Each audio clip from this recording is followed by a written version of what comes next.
आज अपने malaria parasite के डिटेक्शन के लिए जैसे ओपीडी बेस पे कैसे उसका डिटेक्ट करने का होता है उसको अपने क्रमशः सीखेंगे।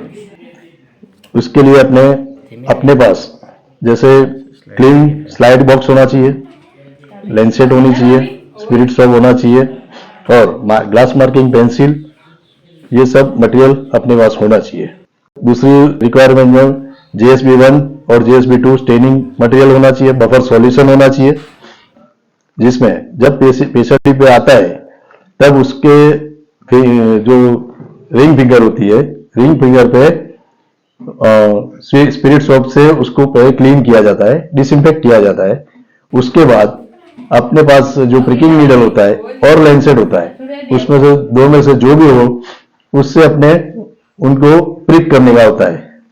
उसके बाद जो ग्लास स्लाइड होती है उस पे वो प्रिक करने के बाद जो ब्लड आता है, जो फर्स्ट ड्रॉप होता है, वो फर्स्ट ड्रॉप को अपने वाइप कर देते हैं। उसके बाद 2 ड्रॉप जो निकल दे, 3 ड्रॉप अपने ग्लास स्लाइड पे लेने का होता है और थिन स्मीयर के लिए 1 या 2 ड्रॉप लेने का होता है।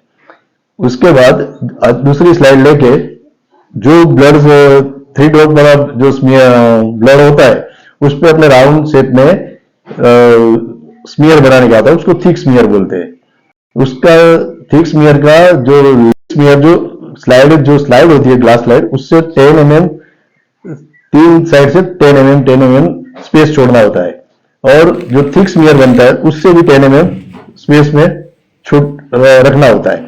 और वो जो स्लाइड बनती है थिक स्मीयर, वो 10 लेयर RBC की बनती है।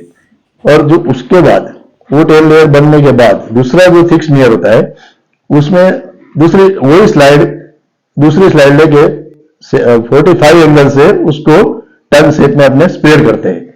इसके हिसाब से जो थिन लेयर बनता है वो टर्न शेप में बनता है और फिर वो स्लाइड को एयर ड्राई के लिए अपने सूखने के लिए रखना पड़ता है। कंप्लीट स्लाइड एयर ड्राई होने के बाद उसको स्टेनिंग प्रोसेस में ले जाते हैं। उसमें अपने JSB1 और JSB2 दो स्टेनिंग जसवंत सिंह भट्टाचार्य जिन्होंने उनकी शोध की थी, इसलिए उनका नाम JSB1 और JSB2 रखा गया है। जब अपने स्लाइड पूरी एयर ड्राई हो जाती है, सूख जाती है, तो ओपीडी बेस्ड स्लाइड को डायरेक्ट अपने JSB2 में 2 डिप लगा के उसको पानी का वॉश देंगे, 2 बार पानी का वॉश देंगे। उसके बाद अपने JSB1 में उसको रखेंगे।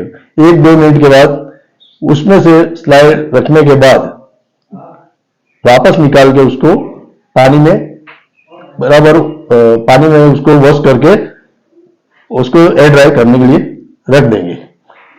अगर आपके पास फील्ड में से कोई स्लाइड आई होती है तो उसको पहले DH करने का होता है। हीमोग्लोबिनेशन करने के बाद फिर उसको स्टेनिंग करने का होता है। अगर अपने ओपीडी बेस पे फ्रेश स्लाइड आती है, फ्रेश ब्लड आता है, तो उसको DH करने अपने जाएंगे तो उसमें स्लाइड वॉश हो जाएगी। इसके लिए उसको डायरेक्ट स्टेन करना होता है, जिसके हिसाब से स्लाइड वॉश नहीं होती है। स्लाइड कंप्लीट सूख जाने के बाद उसको माइक्रोस्कोपी में ले जाने का होता है। माइक्रोस्कोप के अंदर स्लाइड को माउंट करते हैं। उसमें 100 ऑयल इमर्जन लेंस में उसको 1 ड्रॉप पैराफिन ऑयल डाल के स्लाइड को देखने का होता है। वो स्लाइड को थिक स्मीयर देखने का होता है। थिक स्मीयर में अपने 10 लेयर होने के हिसाब से वो थिक स्मीयर में जल्दी अपने मलेरिया पैरासाइट ढूंढ सकते हैं। उसमें उसके डिफरेंट स्टेजेस आते हैं, जैसे कि फर्स्ट में रिंग स्टेज दिखेगा, किसी में ट्रोफोजोइड दिखेगा, किसी में साइजोइड दिखेगा, किसी में गैमेटोसाइट दिखेगा। लेकिन ज्यादातर इंडिया में अपने लेवल पे, यहाँ के लेवल पे जो स्पीसीज जो दिखती है वो प्लाज्मोडियम वाइवेक्स और प्लाज्मोडियम फाल्सिफेरम दिखता है। प्लाज्मोडियम मेलेरिया और प्लाज्मोडियम ओवल यहाँ इंडिया में देखने को मिलती नहीं है, इसलिए अपना फोकस प्लाज्मोडियम वाइवेक्स पे रहेगा। अगर प्लाज्मोडियम वाइवेक्स दिखा आपने को तो उसका ज्यादातर ट्रोफोजोइड फॉर्म अपने को दिखता है और अगर रिंग स्टेज भी उसमें देखने को मिलता है। उसी तरह फाल्सीकरण होगा तो अपने को मल्टीपल रिंग फॉर्म में दिखेगा और गैमेटोसाइट भी दिख सकता है। इसी कारण से अपने उसको दोनों स्पीसीज को डिफरेंशिएट कर सकते हैं। और इस पूरी स्टेनिंग के दौरान मलेरिया लोड कितना है,